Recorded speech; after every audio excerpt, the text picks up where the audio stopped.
Highlight ગુજરાતમાં હું વંદના ધંધુકિયા આપનું સ્વાગત કરું છું। તો જોઈએ આજના સ્થાનિક સમાચાર।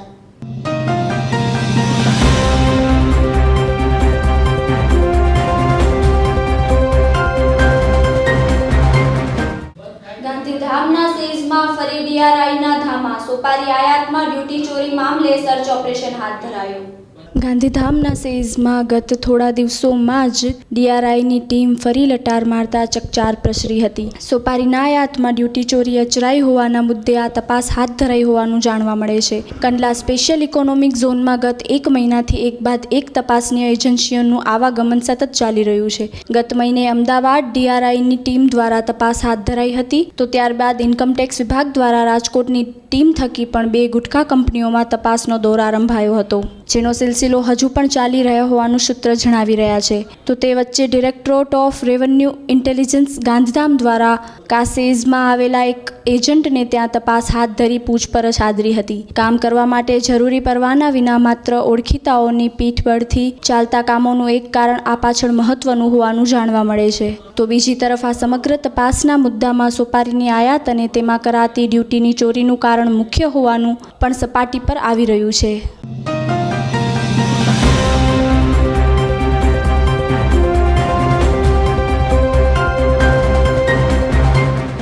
City sports centre.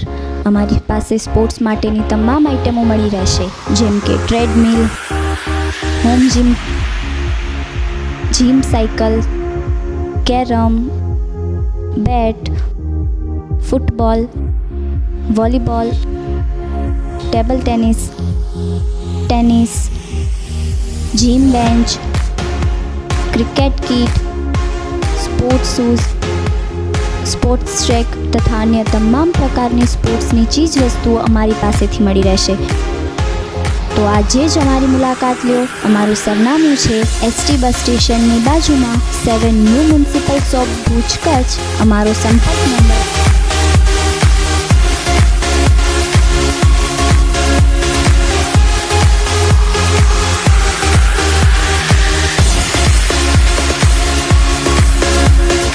અમારી મુલાકાત લો અને તમારી મનગમતી સ્પોર્ટ્સની ચીજ વસ્તુઓ ખરીદો।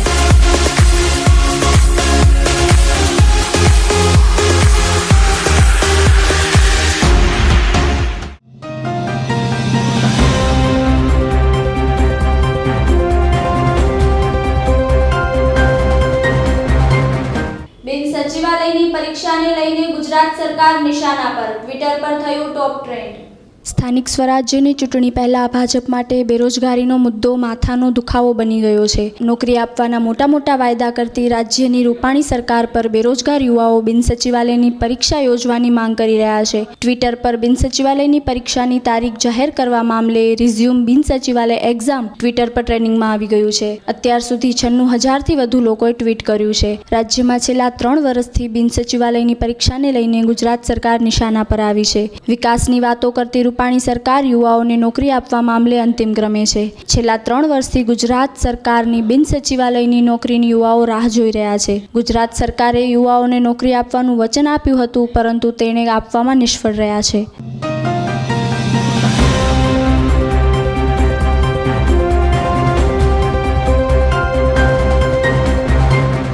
Good luck bedding works. અમારી પાસે ફોમના ગાદલામાં Kurlon, સ્લીપવેલ, મેટલાઇન, slip and dream, award જેવી તમામ કંપનીના ગાદલા હાજર સ્ટોકમાં મળશે, તથા અમારી પાસે પડદા, ગાદલા તકિયાના કવર, બ્લેન્કેટ, ફોમ ગાદલા, સોફા બનાવનાર, ફર્નિચર અને કમ્ફર્ટર હોટેલનો તમામ સામાન, સોફાનો કાપડ, કપાસના ગાદલા તથા અમારી પાસે ક્લોન કંપનીના દરેક મેટ્રિસીસ હાજર સ્ટોકમાં મળી રહેશે। તો આ માટે આજે જ અમારી મુલાકાત લ્યો। અમારું સરનામું છે 2 પ્રકાશદીપ એપાર્ટમેન્ટ, સિટી પોલીસ સ્ટેશન સામે, કોલેજ રોડ, ભુજ, કચ્છ। આ માટે અમારો સંપર્ક નંબર છે રફીકભાઈ 9913374213 અને 8460070682 તથા અમારા ફોન નંબર છે 028322545532। તો આજે જ અમારો સંપર્ક સાધો અને તમારી મનગમતી ચીજ વસ્તુઓ ખરીદો।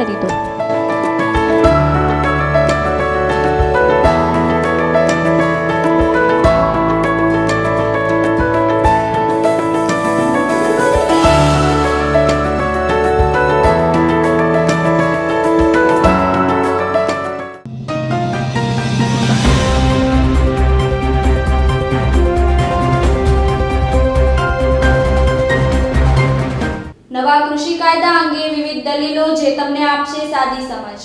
ખેત પાકોની ખરીદી મંડીમાંથી થાય કે બહારથી, પહેલાં એના પર મંડી ટેક્સ ભરવાનો ખરીદદારો માટે ફરજિયાત હતું. નવા કાયદા અનુસાર હવે મંડીમાંથી ખરીદી કરવામાં આવે તો જ મંડી ટેક્સ લાગશે. બહારથી ખરીદી કરનારાઓને મંડી ટેક્સ ભરવો પડશે નહીં. સરકારની દલીલ છે કે મંડીના ટેક્સથી માથાકૂટ દૂર થતાં ખેડૂતોને લૂંટતા વેચેટિયાઓનો ખાત્મો થશે. ખેડૂતોની દલીલ છે કે આ કાયદાથી બજારો બંધ થઈ જશે, MSPની ખરીદી બંધ થઈ જશે અને કંપનીઓ કોર્પોરેટ ક્ષેત્રે માટે ખેડૂતો પાસેથી સસ્તા ભાવે ખેત પાકો પડાવી લેવાનું સરળ બનશે.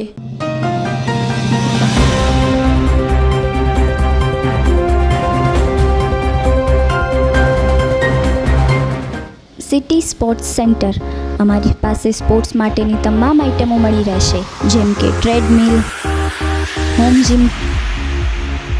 Gym cycle, carrom, bat, football, volleyball, table tennis, gym bench, cricket kit, sports shoes, sports track તથા અન્ય તમામ પ્રકારની સ્પોર્ટ્સની ચીજ વસ્તુઓ અમારી પાસેથી મળી રહેશે. તો આજે જ અમારી મુલાકાત લ્યો. અમારું સરનામું છે ST બસ સ્ટેશનની બાજુમાં 7 ન્યૂ મ્યુનિસિપલ ચોક, ભુજ, કચ્છ. અમારો સંપર્ક નંબર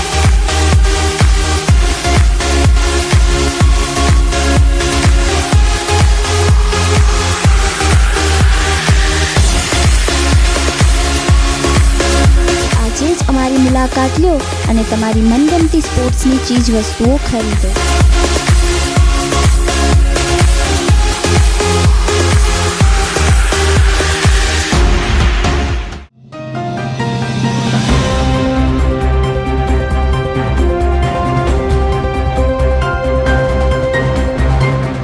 આદિપુરમાં આવેલ રેલવે ફાટક પાસે રેલવે ઓવરબ્રિજનું કામ શરૂ થયું. બિનકુશળ અસંગઠિત કામગાર યુનિયન પૂર્વ પશ્ચિમ કચ્છના મહાસચિવ દ્વારા દીનદયાળ પોર્ટ ટ્રસ્ટના સંબંધિત અધિકારીઓને રેલવે ઓવરબ્રિજ માટે રજૂઆત કરાઈ હતી અને રજૂઆતને ધ્યાને લઈને ઝડપી નિર્ણય કરી સમસ્યાનું નિરાકરણ કરી તાત્કાલિક રેલવે ઓવરબ્રિજનું કામ શરૂ કરાયું, જે આગામી 1.5 થી 2 વર્ષ સુધીમાં પૂર્ણ થશે. સતત ટ્રાફિક જામની સમસ્યાનું નિવારણ થશે તેમજ અકસ્માતનું પ્રમાણ ઘટશે. દીનદયાળ પોર્ટ ટ્રસ્ટ દ્વારા 0 પોઈન્ટ આગળ રેલવે ઓવરબ્રિજનું કામ ચાલુ છે, જે આગામી 1.5 થી 2 વર્ષ સુધી ચાલવાનું છે, જેને કારણે સતત ટ્રાફિક જામની સમસ્યાઓ ઊભી થશે. તેના પોર્ટના ઓપરેશનમાં અનુભવાતી મુશ્કેલીઓ અંગે કુશળ બિનકુશળ અસંગઠિત કામદાર યુનિયન પૂર્વ પશ્ચિમ કચ્છના મહાસચિવ વેલજીભાઈ જાટ દ્વારા દીનદયાળ પોર્ટ ટ્રસ્ટના સંબંધિત અધિકારીઓને રજૂઆત કરી હતી. વળી ટ્રાફિક જામ થવાને પરિણામે પોર્ટ યુઝરને વિના કારણે ચૂકવવા પડતા ડેમરેજ પાર્ટના આઉટપુટમાં ઘટાડો, કર્મચારીઓના આવવા જવાના સમયમાં વધારો, પોર્ટના રેવન્યુમાં થતું નુકસાન, ટ્રાન્સપોર્ટરોને થતું આર્થિક નુકસાન વગેરે બાબતો પર યુનિયનને ડીપીટી પ્રશાસનનું ધ્યાન દોર્યું હતું. એટલું જ નહીં, આ સમસ્યાના ઉકેલ માટે ડીપીટીની માલિકીનો 0 પોઈન્ટથી ખારી રોહર ફાટક સુધીના વૈકલ્પિક રોડની યુદ્ધના ધોરણે મરામત કરાવવા અંગે સૂચન કર્યું હતું.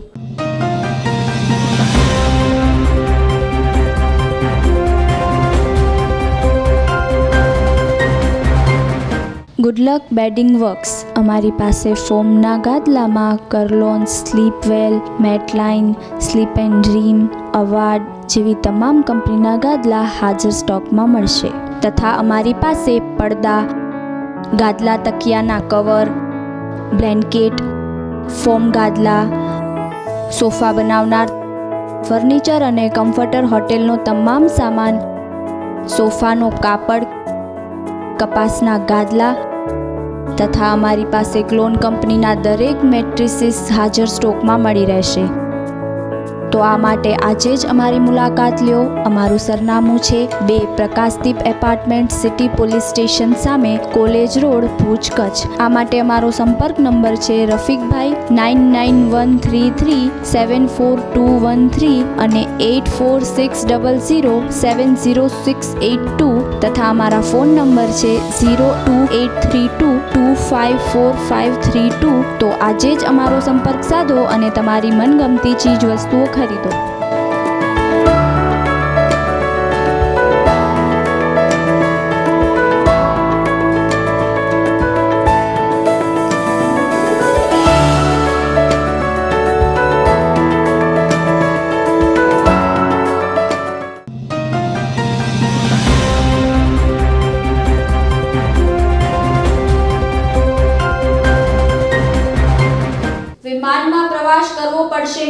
30% સુધી વધી શકે છે ખર્ચ, જુઓ એક અહેવાલ. હવે તમારે ફ્લાઇટ ટિકિટ ખરીદવા માટે 30%થી વધુ રૂપિયા ખર્ચવા પડી શકે છે. સરકારે અલગ અલગ રૂટ માટે મિનિમમ અને મેક્સિમમ ભાડામાં વધારો કર્યો છે. મહત્વપૂર્ણ છે કે સરકારે મિનિમમ ભાડામાં 10% સુધી અને મેક્સિમમ ભાડામાં 30% વધારો કરવાની જાહેરાત કરી છે. આ સાથે જ સરકારે એરલાઇન્સને એમ પણ સ્પષ્ટ કહી દીધું છે કે 31 માર્ચ 2021 સુધી ડોમેસ્ટિક ફ્લાઇટની પ્રવાસન 80% ક્ષમતા સાથે થતું રહેશે.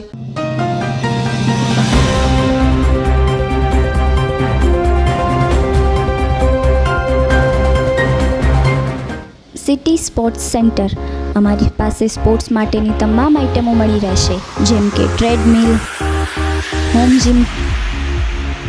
Gym cycle, carrom, bat, football, volleyball, table tennis,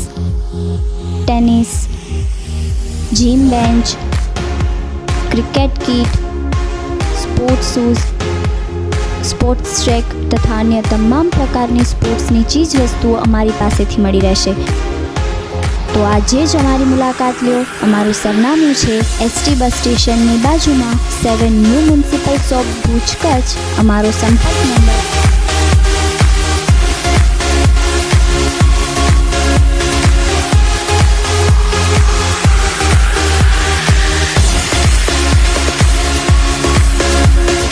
અમારી મુલાકાત લો અને તમારી મનગમતી સ્પોર્ટ્સની ચીજ વસ્તુઓ ખરીદો.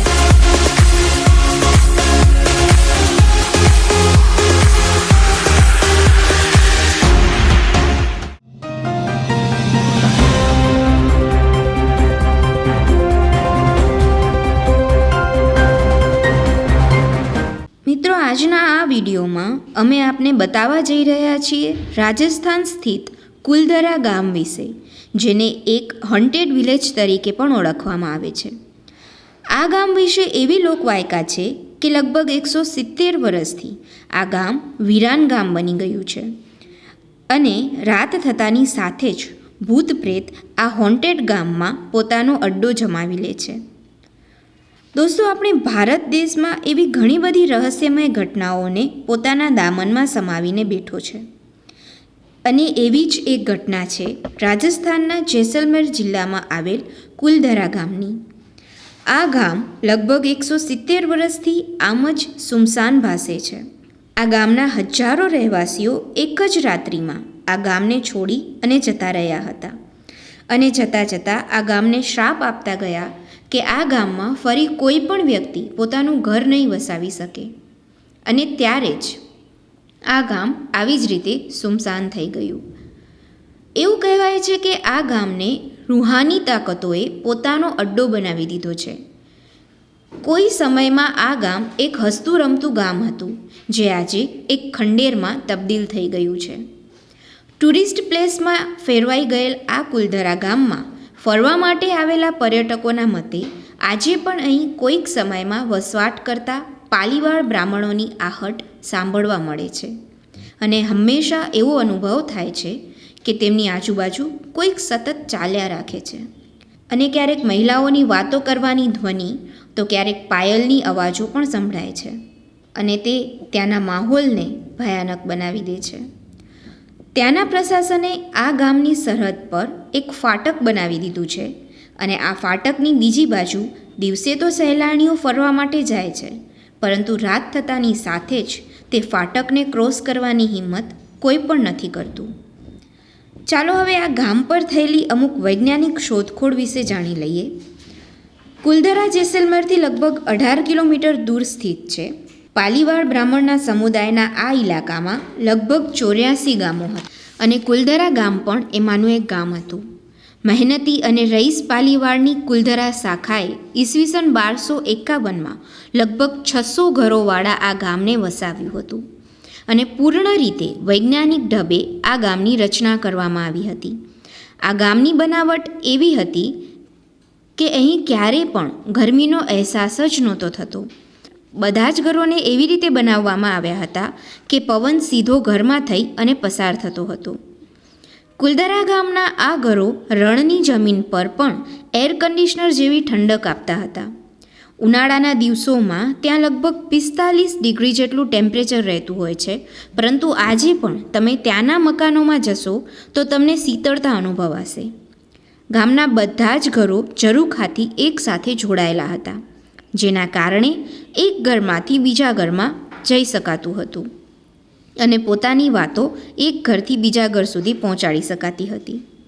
મિત્રો, તેઓ પાલીવાળ બ્રાહ્મણ સમુદાય હોવા છતાં પણ ખૂબ જ ઉદ્યમી સમુદાય હતા. પોતાની બુદ્ધિમત્તા અને અતૂટ કૌશલ્ય દ્વારા તેઓએ જમીન પર સોનું ઉગાડ્યું હતું. ચોંકાવનાર વાત તો એ છે કે પાલીથી કુલધરાની રણવાળી જમીન પર ખેતી પર કેન્દ્રિત સમાજની પાલીવાળ લોકોએ પરિકલ્પના કરી હતી. પોતાની ખાલી વૈજ્ઞાનિક સોચ અને આધુનિક વિચારધારાને કારણે આટલો બધો વિકાસ કરી શક્યા હતા. પાલીવાળ સમુદાય મુખ્ય ભાગે ખેતી ઉપર જ પોતાનું ગુજરાન ચલાવતા હતા. જીપ્સઆમની પરત પાણીને જમીનમાં શોષિત થતાં રોકતી અને એના કારણે જ તેઓ સરળતાથી ખેતી કરી શકતા હતા. પાલીવાળની આ ખેતી કરવાની ટેકનિકને કારણે ભારત દેશ અને દુનિયા માટે એક આધુનિક ઉદાહરણ ઊભું કર્યું હતું. તેઓએ એવી ટેકનિકનો વિકાસ કર્યો હતો કે વરસાદનું પાણી રણમાં ગુમ ન થતાં જમીનની અંદર એક ઊંડાણમાં જમા થઈ જતું. તો ચાલો હવે જાણીએ કે આટલું વિકસિત ગામ કુલધરા આમ સુમસાન અને વીરાન કેમ બની ગયું. દોસ્તો, એનું એક મુખ્ય કારણ હતું ગામનો દિવાન સાલમસિંહ, જેની ખરાબ નજર કુલધરા ગામની એક ખૂબ જ સુંદર છોકરી પર પડી હતી. સાલમસિંહ તે છોકરી પાછળ એટલો મોહિત થઈ ગયો હતો કે ગમે તે રીતે તે છોકરીને પામવા માગતો હતો અને આ માટે એણે બ્રાહ્મણ ઉપર દબાણ કરવાનું ચાલુ કરી દીધું. હદ તો ત્યાં થઈ ગઈ કે જ્યારે એ દીવાને છોકરીના ઘરે સંદેશો મોકલાવી દીધો કે જો આવતી પૂર્ણિમાના દિવસે તે છોકરી એને નહીં મળે તો એ કુલધરા પર હુમલો કરીને છોકરીને ત્યાંથી લઈ જશે. ગામના લોકો માટે આ એક ખૂબ જ મુશ્કેલ ઘડી હતી. કાં તો ગામને બચાવી શકતા હતા અથવા તો એ ગામની દીકરીને. અને આ વિષય પર નિર્ણય લેવા માટે બધા 84 ગામના લોકો એક મંદિરમાં એકઠા થઈ ગયા અને પંચાયતમાં એ નિર્ણય લેવામાં આવ્યો કે ગમે તે થઈ જાય, પરંતુ આપણી દીકરીને એ સત્તાના મદમાં ખોવાયેલ દીવાનને તો નહીં જ સોંપીએ. અને બસ પછી ગામના લોકોએ એ ગામ ખાલી કરવાનો નિર્ણય લઈ લીધો અને રાતોરાત બધા જ ગામો ખાલી થઈ ગયા. અને જતાં જતાં તેઓ ગામને શ્રાપ આપતા ગયા કે આજ પછી આ ઘરોમાં કોઈ પણ વસવાટ નહીં કરી શકે. અને આજે પણ ત્યાંની હાલત એવી જ છે જેવી એ રાતે હતી, જ્યારે ગામના લોકો એ ગામને છોડી અને જતા રહ્યા હતા. અને એ શ્રાપની અસર આજે પણ અહીં જોઈ શકાય છે. જેસલમેરના સ્થાનીય નિવાસીઓનું માનવું છે કે થોડા સમય પહેલાં અમુક લોકો ત્યાં આવીને વસવાટ કરવાની કોશિશ પણ કરી હતી, પરંતુ તેમની કોશિશ સફળ ન થઈ. અમુકના કહેવા મુજબ તો ત્યાં ગયેલા લોકો પાછા પણ નથી આવ્યા અને એ લોકોનું શું થયું અને ક્યાં ગયા એ હજુ સુધી કોઈ જાણી નથી શક્યું. દોસ્તો, હવે જોઈએ કે પેરાનોર્મલ સોસાયટીના એક્સપર્ટ્સે જ્યારે એ શોધખોળ કરી ત્યારે એઓનું સર્વેક્ષણ શું આવ્યું. મે 2013માં દિલ્હીથી આવેલ ભૂત પ્રેત પર રિસર્ચ કરનારી એક પેરાનોર્મલ સોસાયટીની ટીમે કુલધરામાં એક રાત વિતાવી હતી અને તેમને લાગ્યું કે આ જગ્યા પર કંઈક તો અસામાન્ય છે. ટીમના એક સદસ્યએ જણાવ્યું કે એણે રાત્રે વિઝિટના સમયે ઘણીવાર એવું અનુભવ્યું કે કોઈ એના ખભા પર હાથ રાખ્યો, પરંતુ જ્યારે એણે પાછું વળીને જોયું ત્યારે ત્યાં કોઈ જ ન હતું. તેઓએ જણાવ્યું કે એમની પાસે એક ડિવાઇસ છે જેને ગોસ્ટ બોક્સ તરીકે ઓળખવામાં આવે છે અને એના માધ્યમથી એ લોકો એવી જગ્યા પર વસવાટ કરતી આત્માઓથી સંપર્ક કરવાની કોશિશ કરે છે. અને કુલધરામાં પણ તેઓએ કંઈક એવું જ કર્યું. જ્યાં કોઈક અવાજો આવી તો અમુક આત્માઓએ અસામાન્ય રૂપે તેમનું નામ પણ જણાવ્યું. શનિવાર 4 મે 2013ના દિવસે જે ટીમ કુલધરા ગઈ હતી તે ટીમની ગાડીઓ પર અમુક નાના બાળકોના હાથના નિશાન પણ મળી ગયા. જ્યારે તેઓ ગામની વિઝિટ કરીને પાછા ફર્યા ત્યારે તેમને આ નાના બાળકોના હાથના નિશાન જોવા મળ્યા હતા. ત્યારબાદ પેરાનોર્મલ સોસાયટીની ઘણી બધી અલગ અલગ ટીમ કુલધરામાં આ અદૃશ્ય શક્તિનો અનુભવ કરવા માટે આવી ગઈ છે.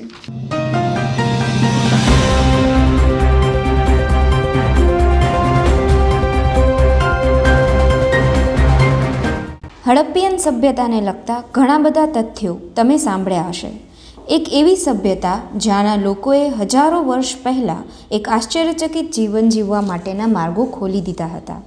હડપ્પા સંસ્કૃતિનું એક શહેર મોહેન્જો-દારો, એક એવું નગર કે જ્યાં હજારો વર્ષ પૂર્વે એસો આરામ માટેની બધી જ વસ્તુઓ ઉપલબ્ધ હતી.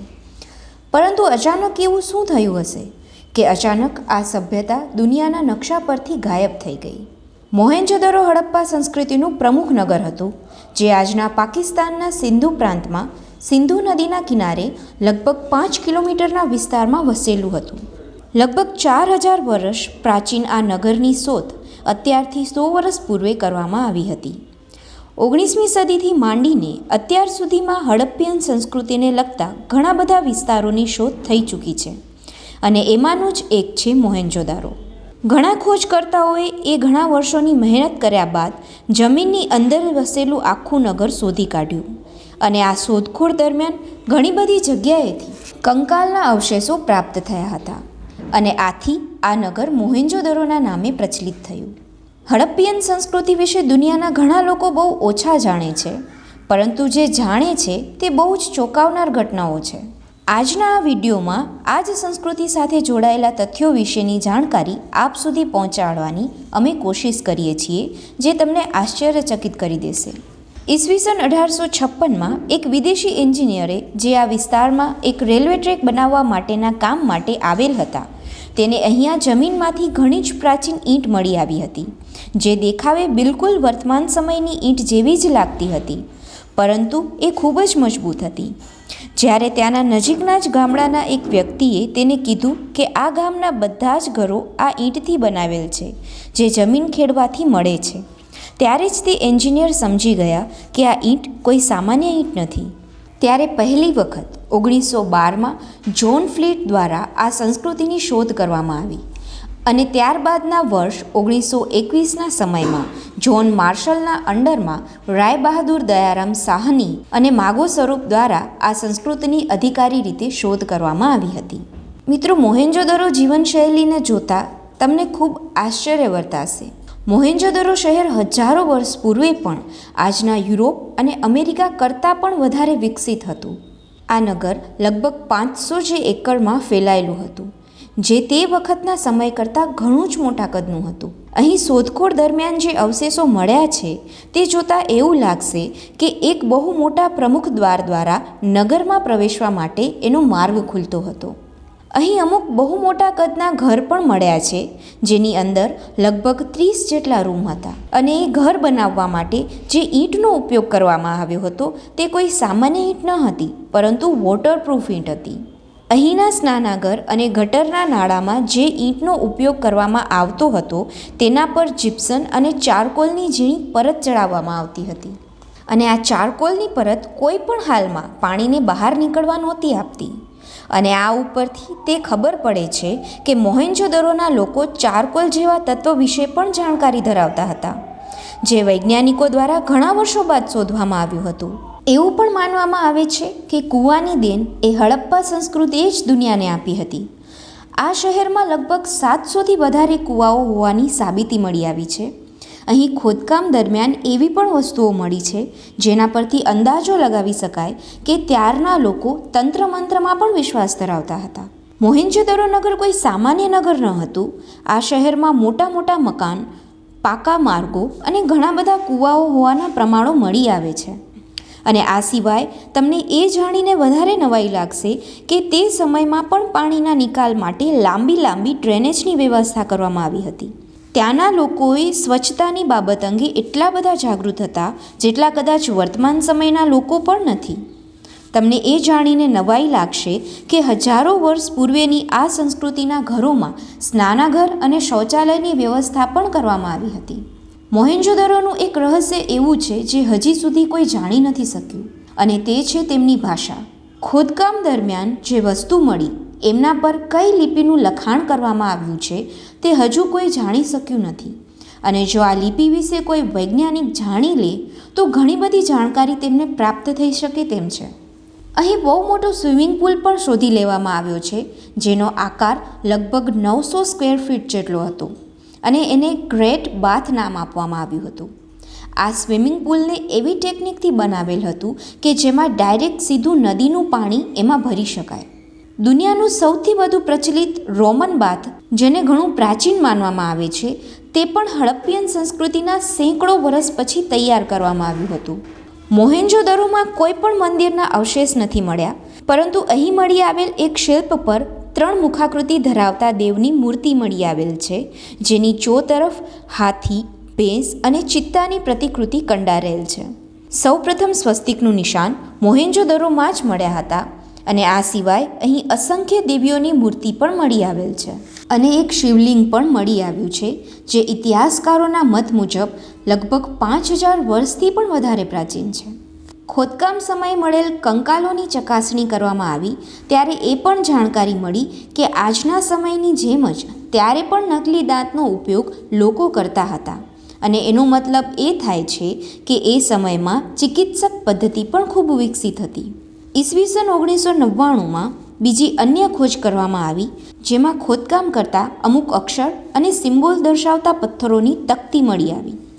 ચકાસણી કરતાં જાણવા મળ્યું કે એ મુખ્ય પ્રમુખ દ્વાર પર લગાવવામાં આવતી હતી, પરંતુ દુર્ભાગ્યપૂર્ણ ખોજકર્તાઓએ તેમની લિપિને સમજી નથી શક્યા. આ સભ્યતાના લોકો કેટલા વિકસિત હતા તેનું એક અન્ય ઉદાહરણ એ છે કે એ સમયના લોકોએ નગરને પૂરથી બચાવવા માટે નગરની ફરતે એક મોટા બંધનું નિર્માણ કર્યું હતું, અને એટલું જ નહીં પરંતુ એ પાણી નાના કૃત્રિમ તળાવમાં જમા થતું હતું, અને ત્યાંના લોકો આખું વર્ષ તે પાણીનો ઉપયોગ ખેતી અને અન્ય પ્રવૃત્તિ માટે કરતા હતા. અહીંના લોકો લોખંડ, તાંબુ, લાકડી અને આભૂષણના હથિયાર બનાવવામાં માહિર હતા. આ સિવાય આજના સમય જેવા જ ઘણા બધા રમકડા મળ્યા છે જે માટીના બનાવેલા હતા. એ સમયમાં મોટા ક્ષેત્રે વ્યાપાર પણ કરવામાં આવતો હતો, પરંતુ કોઈ મુદ્દલનો ઉપયોગ કરવામાં ન આવતો હતો. વસ્તુઓના હસ્તાંતરણ કરીને વ્યાપાર અહીં કરવામાં આવતો હતો, અને આ સિવાય સમુદ્રના માર્ગો દ્વારા અન્ય દેશમાં પણ વેપાર કરવામાં આવતો હતો, અને એ અંગેના સબૂત અબુધાબીમાં મળી આવેલ છે. આ સંસ્કૃતિ વિલુપ્ત થવાનું કારણ કહેવાય છે કે મોસમી ફેરફારો, પાણીની અછત ઊભી થવાને કારણે આ સભ્યતા વિલુપ્ત થઈ ગઈ.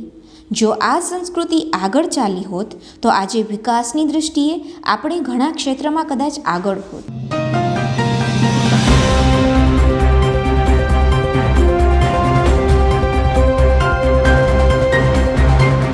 તો આ હતા આજના સમાચાર. આવતીકાલે ફરી મળીશું આ જ સમય અને આ જ માધ્યમ દ્વારા. ત્યાં સુધી રજા આપશો. નમસ્કાર.